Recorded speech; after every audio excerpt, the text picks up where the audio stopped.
This is my bike, and I want to modify it to make the world's slowest bike. A bike that's quite literally impossible to ride fast, but could potentially make me a new world record holder. Why? Because not everything in life has to be about maximal speed, and the slower you go, well, the more time you get to spend enjoying the ride.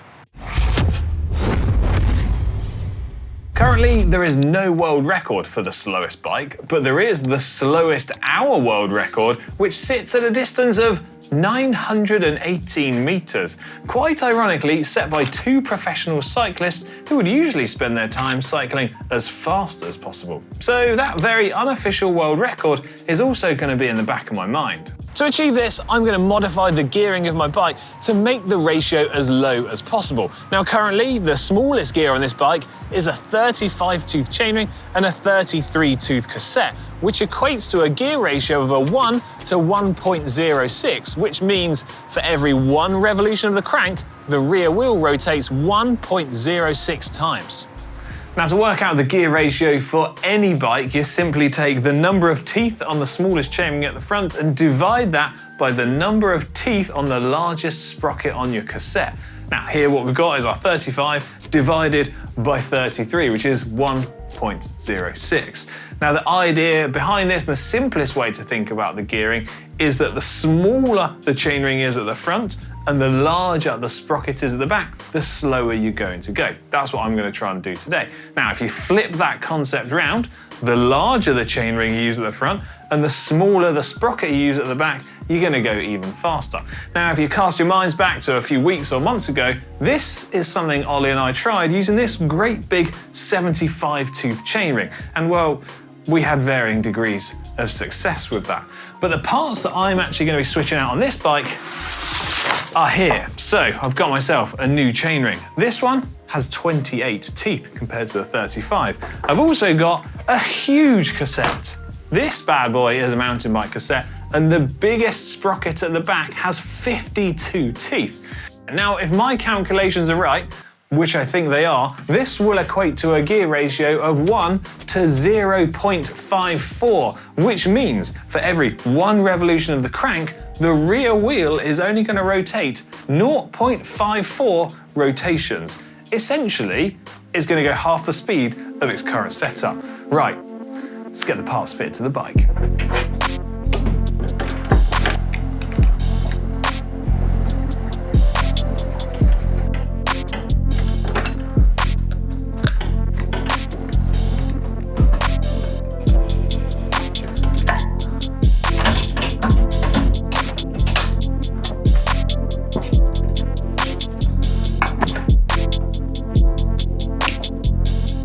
Okay, upgrade done. The bike should now be way slower than before, which is a phrase I never thought I would say. Now, according to some quick math, at 60 RPM, I should be cycling at about 4 kilometers an hour now, which is half the speed of the setup before.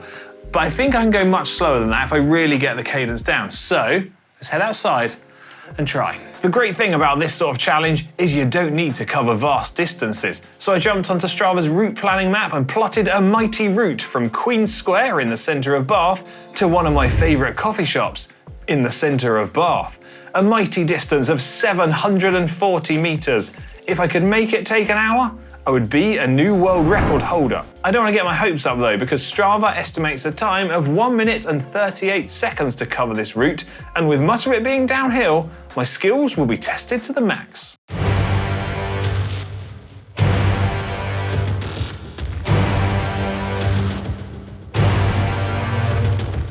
Right, let's go.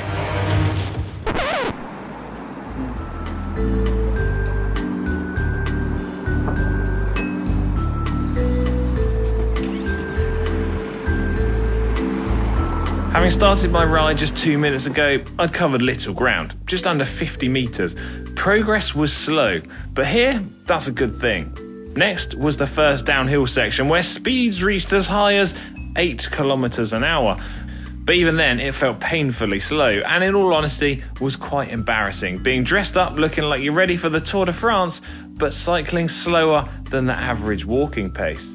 It had taken me close to 5 minutes to reach the halfway point, and at a distance of around 350 meters, a new world record was looking well out of reach. I can see the coffee shop. It's over there. On a positive note, the cafe was in sight over the bridge, and I did my best to keep moving as slowly as possible, but the distance to go was dropping faster than expected. It's actually quite embarrassing going this slowly. 61 meters.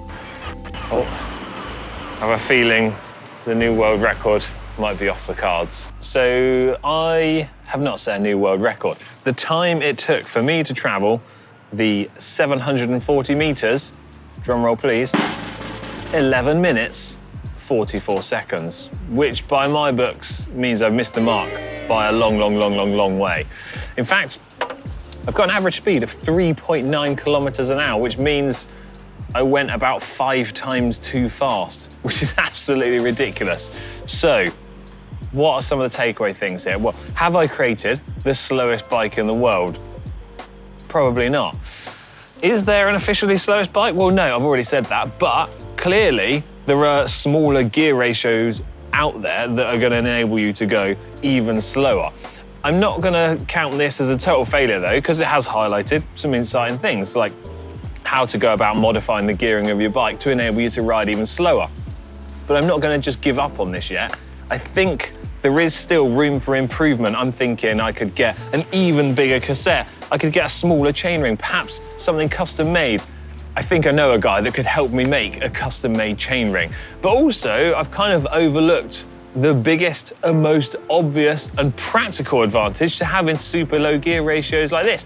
And that should be the ability to cycle up almost any gradient of hill with ease. Now, previously on GCN and GCN Tech, we've explored some of the steepest climbs in the world. And I'm thinking, why didn't we use a gear ratio like this in the first place? Well, I guess I better get going then and try it for myself. I mean, fortunately, I've got a specially modified bike to help me with the except I haven't. I've just got a normal road bike. And I am keen to explore this idea further, not only to see how I can use this kind of setup to cycle up more hills, but I also want to push that idea to the extreme and find out what actually is the steepest gradient you can physically cycle up before you get to the tipping point of the bike rotating backwards, or B, the tyre just having no grip and you can't actually move forwards anymore. So if you want to see me explore that idea further and push it to the absolute limit, well, get involved in the comments section down below. And if you've got any previous experience with crazy small ratio gears like this, let me know as well. And as always, if you enjoyed this video, give it a thumbs up. And if you want to help support our channel, subscribe to GCN Tech and turn on your notifications. Right, I'm out of here. See ya.